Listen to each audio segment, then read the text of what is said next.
एक बार पुनः स्वागत है आप सभी बच्चों का हमारे इस यूट्यूब चैनल पर। आज के क्लास में हम बात करेंगे जूलॉजी का जो VAC है यानी कि वैल्यू एडेड कोर्स, जिसमें हमारा कोर्स टाइटल है पब्लिक हेल्थ एंड हाइजीन में जो हमारा तीसरा यूनिट चल रहा था लेक्चर में, सेक्सुअली ट्रांसमिटेड डिजीज में एड्स हमने पढ़ लिया था। आज की क्लास में हम बात करेंगे साइफिलिस। ठीक, तो इनके हम तीन अलग अलग बिंदुओं पे बात करेंगे। सबसे पहला उसका कॉजल एजेंट, कारण क्या है, दूसरा सिम्टम्स यानी कि उसके लक्षण क्या क्या होते हैं, और तीसरा यानी कि प्रिवेंशन, हम रोक कैसे पाएंगे, इसको रोकने का समाधान क्या है। ठीक है बच्चों, चलिए शुरू करते हैं।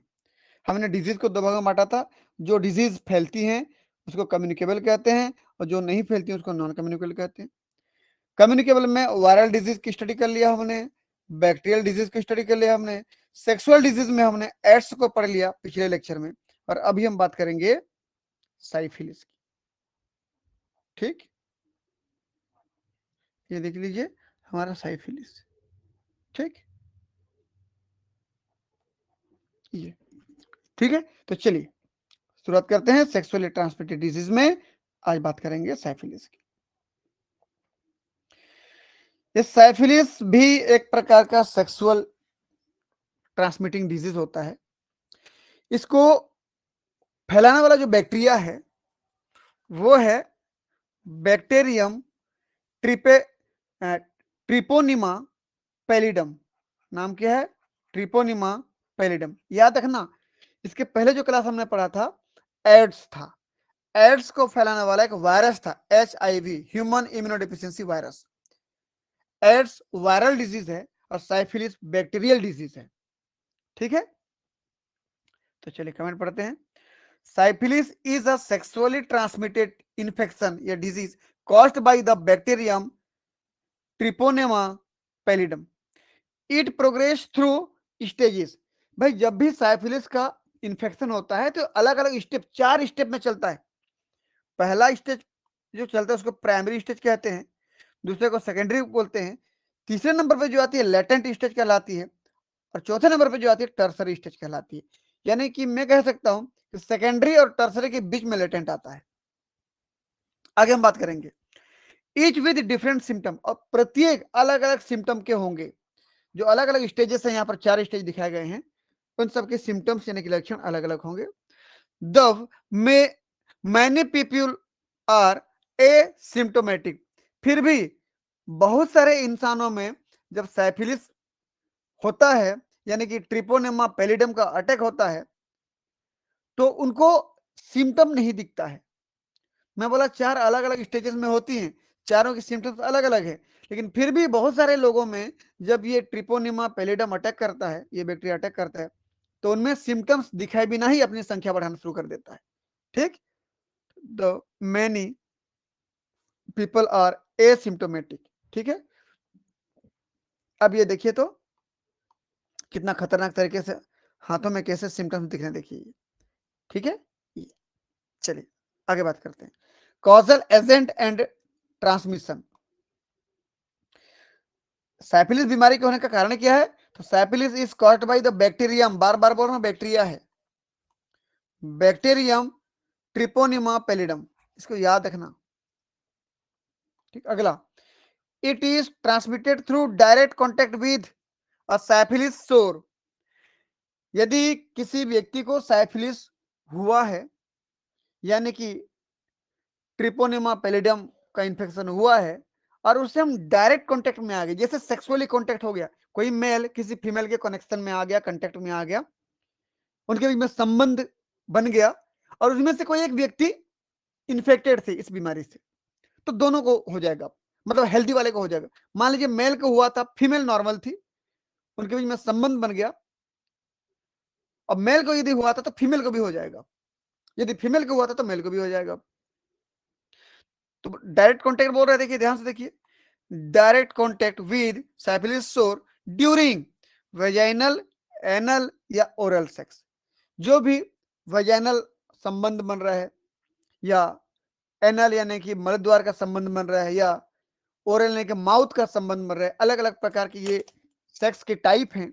किसी भी प्रकार का सेक्स होता है तो उनमें डायरेक्ट कॉन्टेक्ट हो रहा है तो एक व्यक्ति से दूसरे व्यक्ति में ट्रांसफर होके चला जाएगा। It can also be pass from a mother to her baby, जैसे कि हमने एड्स में पढ़ा था कि मां से बच्चे में ट्रांसफर हो सकता है। कब कब? जब मां गर्भावस्था में है, उसके यूटेरस में, गर्भाशय में एक बच्चा पल रहा है, तो मां से उस नाल के द्वारा, बच्चे के नाल के द्वारा बच्चे तक पहुंच सकता है। या जब बच्चा पैदा होगा तो बर्थ टाइम पे जब नाल को कट करते हैं तो भी उस समय मां से बच्चे में ट्रांसफर हो सकता है। और तीसरा, जब मां अपने बच्चे को दूध पिलाएगी तो दूध के माध्यम से भी यह ट्रांसफर हो सकता है। ठीक, तो या तो डायरेक्ट सेक्सुअल कॉन्टेक्ट हो जाए तब ट्रांसफर होता है, और सेक्सुअल कॉन्टेक्ट या वेजाइनल हो, एनल हो या ओरल हो। ठीक, या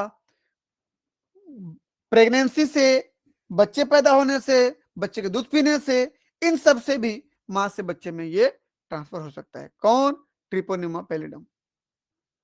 ठीक है, तो ये था प्रेगनेंसी के समय, चाइल्ड बर्थ के समय, ब्रेस्ट फीडिंग के समय। ये था हमारे पास डायग्राम, देखिए किसका?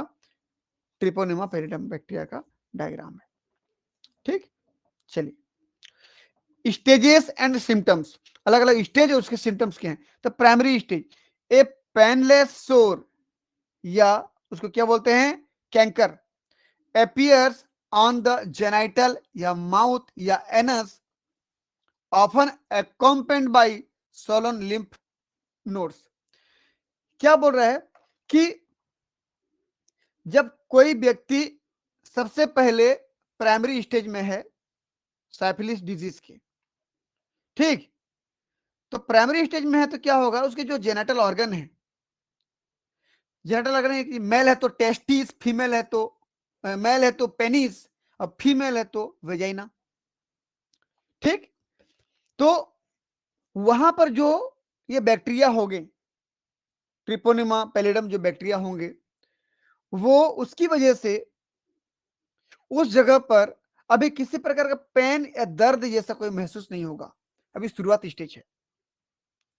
ठीक, और लिम्फ ग्लैंड थोड़ा सा फूले हुए नजर आएंगे। ठीक, तो जो सेक्स जहां जहां हो सकता है, जैसे जेनेटल ऑर्गन, मेल का पेनिस, फीमेल का वेजाइना, या माउथ जो सेक्स होता है, या जो एनस सेक्स होता है, यहां पर जो हमारे बैक्टीरिया होंगे उनकी वजह से यहाँ पर किसी प्रकार का कोई दर्द जैसा कोई स्थिति नहीं आएगा। थोड़ा सा ग्लैंड फुला हुआ महसूस होगा हमारे शरीर में, जो लिम्फ ग्लैंड है, वो गर्दन वर्दन के पास में जो ग्लैंड है वो सब फुले हुए नजर आएंगे। ये प्राइमरी स्टेज था। सेकेंडरी स्टेज क्या है? A non itchy rashes typically on the hand and feet, हाथों में और पैरों में बिना खुजलाहट वाले धब्बे पड़ जाएंगे, जैसे ये डायग्राम दिखाया था। देखिए, हाथों में जैसे वैसे पैरों में भी होंगे, खुजलाहट नहीं होगा इसमें, और ऐसे धब्बे पड़ जाएंगे। ये सेकंड स्टेज है, सेकेंडरी स्टेज। में appear along with symptom like fever, और इनके साथ साथ उनको फीवर का भी एहसास होगा, बुखार का, फैटिक यानी कि थकान का महसूस होगा, गले में खराश होगा, और लिम्फ ग्लैंड या लिम्फ नोड तो फुले हुए नजर आएंगे।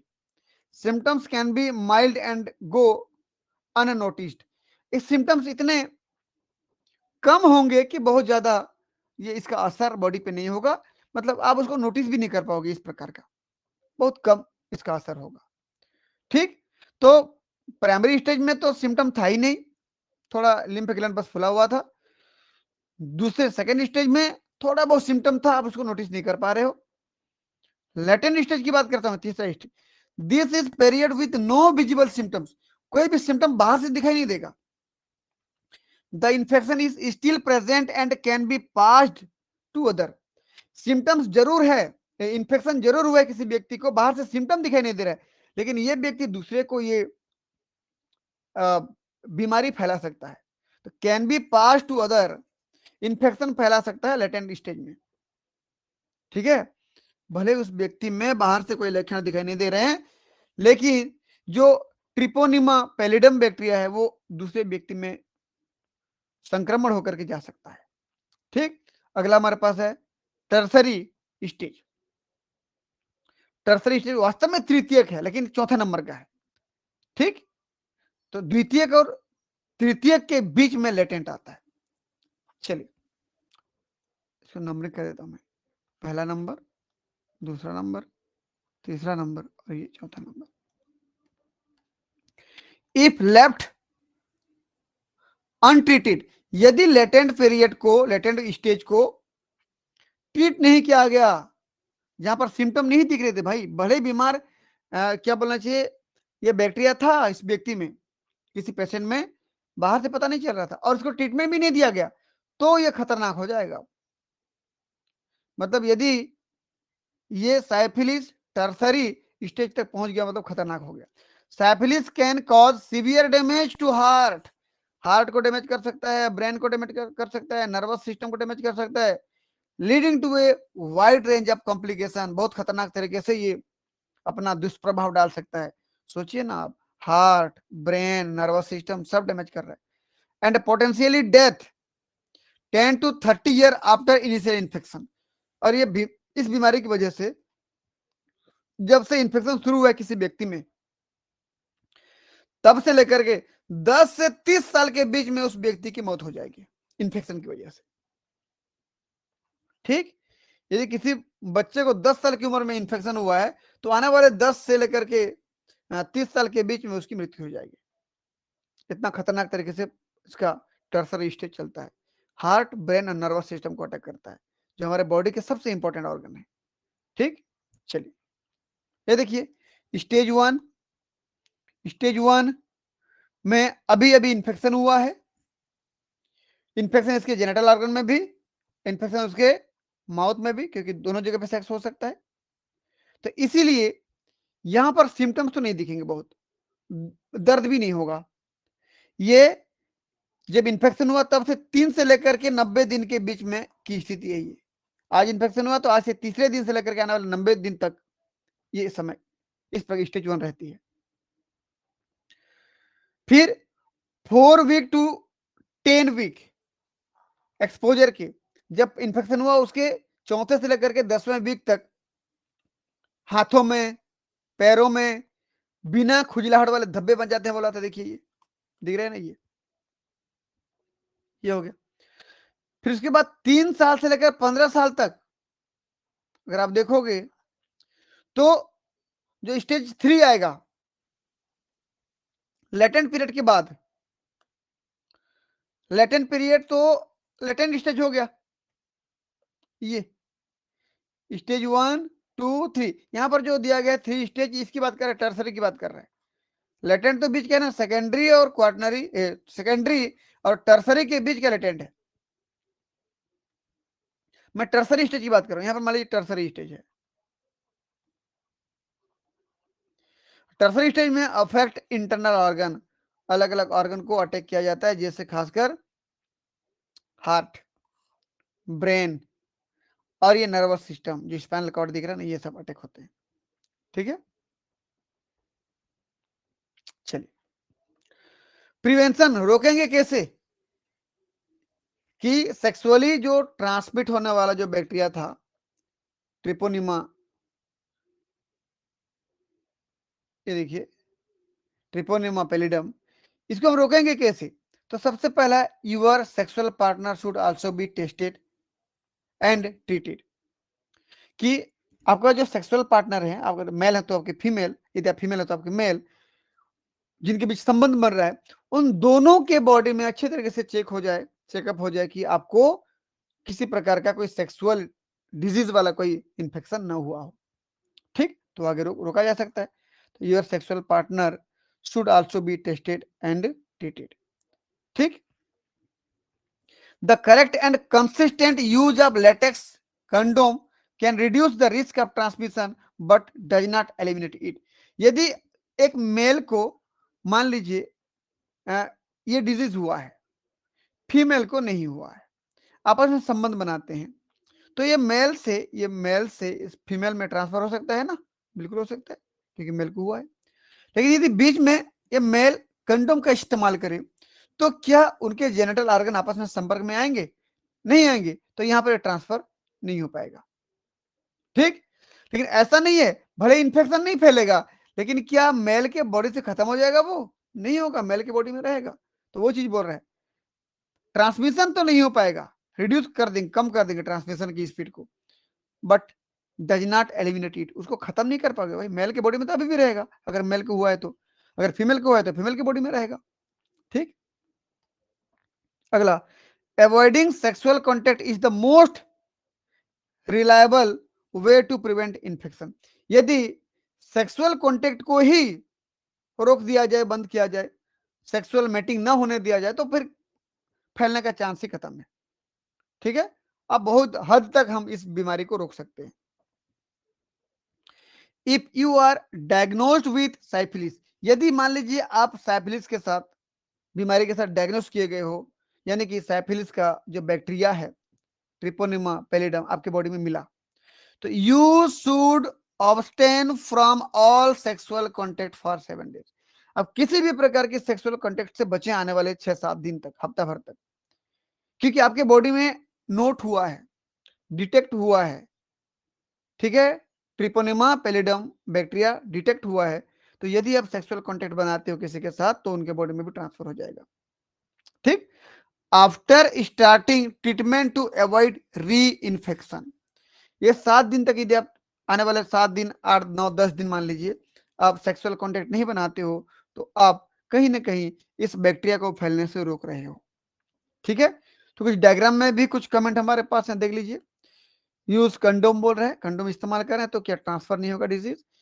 और refrain from risky sex, refrain मतलब क्या है कि रिस्की सेक्स को रुका जाए, कि अनजान व्यक्ति से मैटिंग न किया जाए, क्या पता उसको किस प्रकार का सेक्सुअल डिजीज हुआ है। अवॉइड किसिंग, कुछ केसेस में देखा गया है कि साइफिलिस डिजीज किसिंग से भी फैलता है, जबकि एड्स नहीं फैलता था, यहाँ पर रेयर केस में देखा गया है, तो इसलिए किसिंग से भी बचा जाए।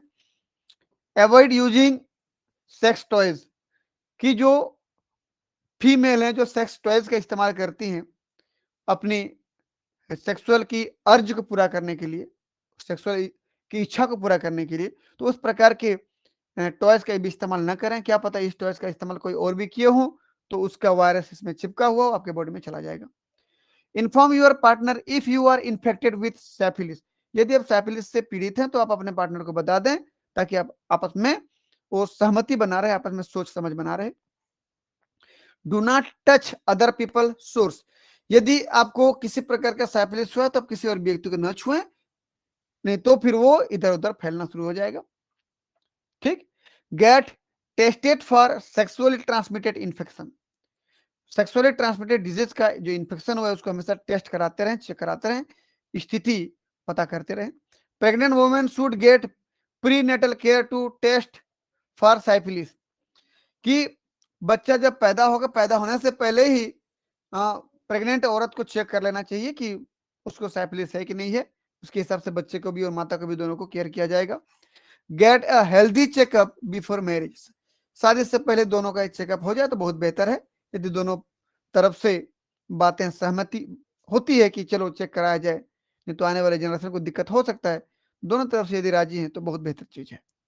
ठीक है बच्चों, ट्रीटमेंट, अब तक इसका कोई एकदम बेहतर ट्रीटमेंट नहीं आया है, लेकिन अब तक जो ट्रीटमेंट आया है वो एंटीबायोटिक्स है, क्योंकि सैफिलिस जो होता है कौन से बैक्टीरिया की वजह से होता है, ट्रिपोनिमा पैलिडम, पहले बोल चुके थे हम लोग, देखिए ट्रिपोनिमा पैलिडम,